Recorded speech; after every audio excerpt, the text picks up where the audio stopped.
Much like its predecessors, Gran Torino and Going in Style, The Irishman is the quintessential old man movie. With a rambling runtime of 3.5 hours, I needed to set aside some serious personal time to make this movie watch work.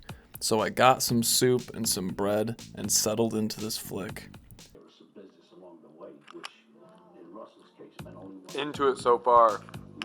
Like it, very Goodfellas-esque. Okay, so I'm 51 minutes into The Irishman now, and I'm going to take my first break to do some dishes and just collect myself.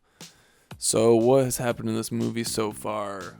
A lot of de-aging older guys to look just slightly less older than they are.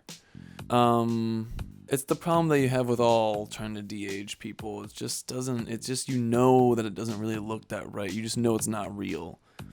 And so it's totally hard for me to sink into the moment completely. I keep thinking about Joe Pesci's face, looking a little younger, but just something not right about it.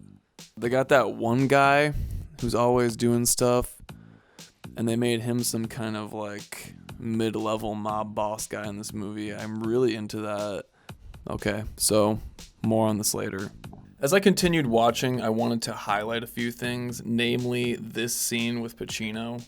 At the same time, you let him sell insurance to his f***ing father's. I just thought this moment was great because to me, it looks like Pacino was totally in the zone and then forgot or didn't know what he was actually supposed to be saying in his line. And I just think, in general, Pacino just stole the show in this whole movie and had so many great moments. But this moment in particular, I was just very pleased with. Okay, and I just finished watching The Irishman, all 3.5 hours of it. And yeah, what a movie indeed. That was crazy.